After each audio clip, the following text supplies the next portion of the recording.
یہ کیا کر رہی ہے؟ تھوڑی دیر ہی گزری تھی کہ فون دوبارہ بجا۔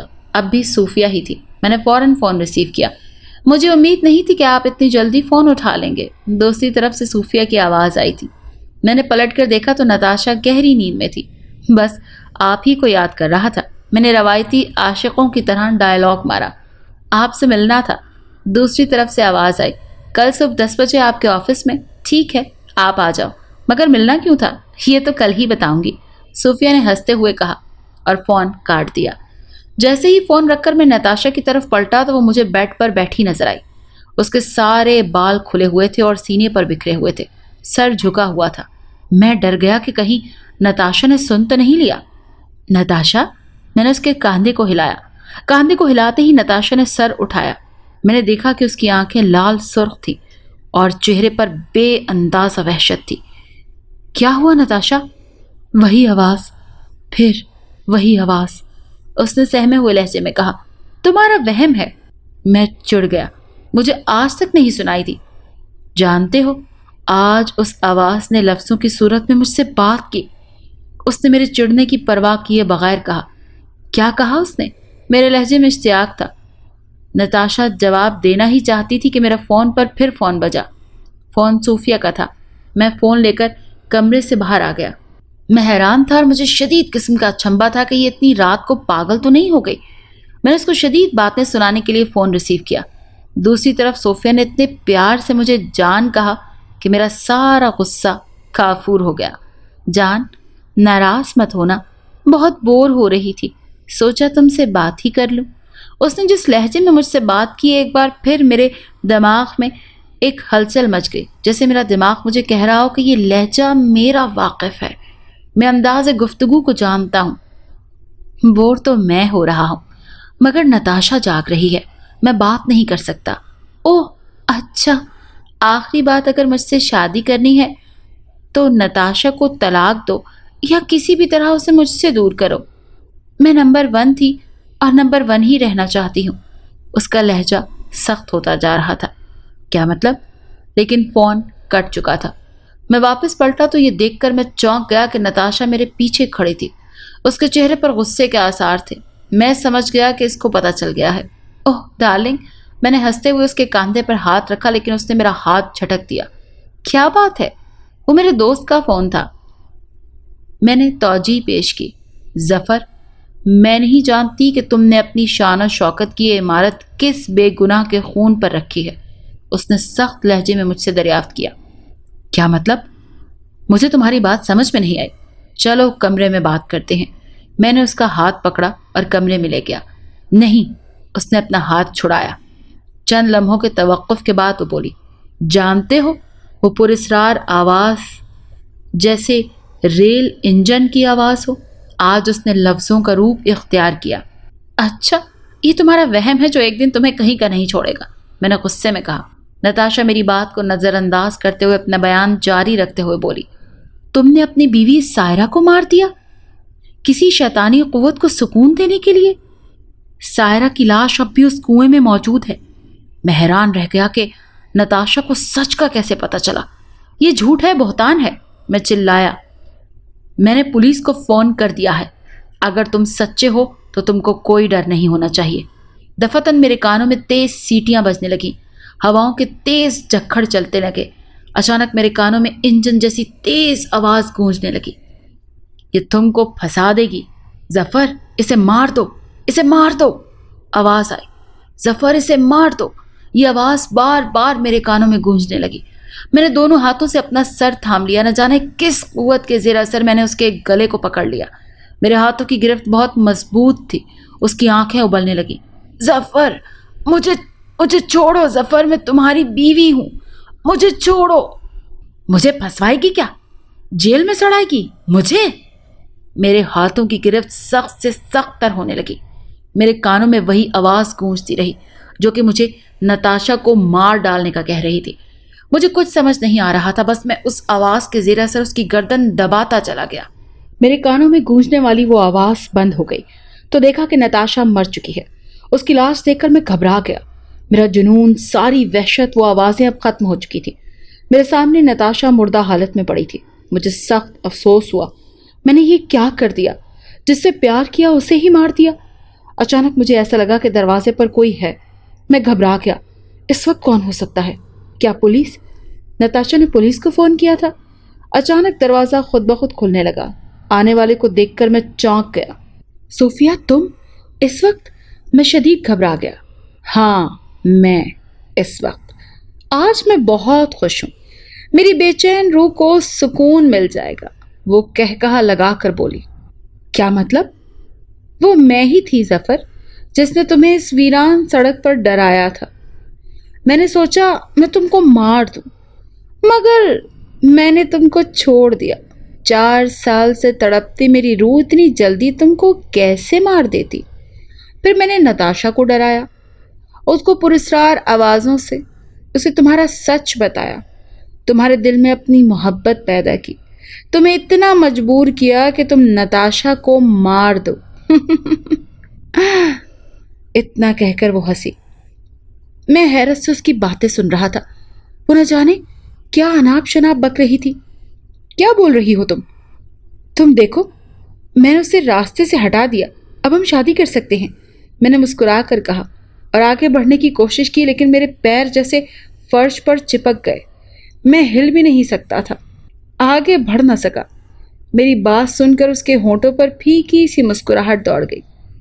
تم انتہائی بے غیرت اور بے حیا انسان ہو۔ میں نے کہا تھا نا کہ میں موت کے بعد تمہیں نہیں چھوڑوں گی۔ جانتے ہو میں کون ہوں؟ نہیں، میں نے دھیرے سے کہا۔ تو دیکھو، وہ چلائی۔ میں نے دیکھا اس کا چہرہ تبدیل ہونے لگا۔ اس کا بدلتا روپ دیکھ کر میں چیخ پڑا۔ وہ کوئی اور نہیں بلکہ سائرہ تھی، جس کے انتقام نے مجھے یہاں تک پہنچا دیا تھا۔ میں نے بھاگنے کی کوشش کی لیکن بھاگ نہ سکا اور گرفتار ہو گیا۔ جب مصیبتیں آتی ہیں تو چاروں طرف سے آتی ہیں۔ میری گرفتاری کے 2 دن بعد میرے مینیجر نے بتایا کہ جو کروڑوں کا مال ہم نے باہر بھیجا تھا وہ لو کوالٹی کی وجہ سے مسترد ہو گیا ہے۔ اس صدمے سے 2-4 تھا کہ مینیجر نے لوگوں کی تنخواہیں لے کر فرار اختیار کر لی۔ میں 1 ہفتے میں تباہ و برباد ہو گیا۔ عدالت نے مجھے نتاشا کے قتل کے جرم میں پھانسی کا حکم سنایا۔ اب میں جیل میں ہوں، پھانسی کا منتظر ہوں اور دن رات سائرہ اور نتاشا کو یاد کر کے آنسو بہاتا ہوں۔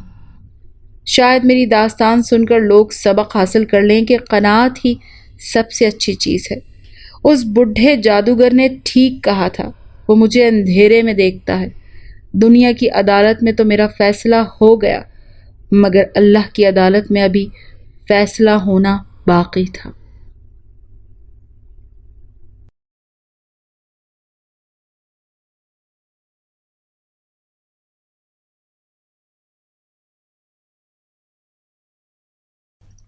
اگر آپ کو یہ کہانی اچھی لگی ہے تو اسے لائک کیجیے اور ہمارے چینل کہانی محل کو سبسکرائب کیجیے۔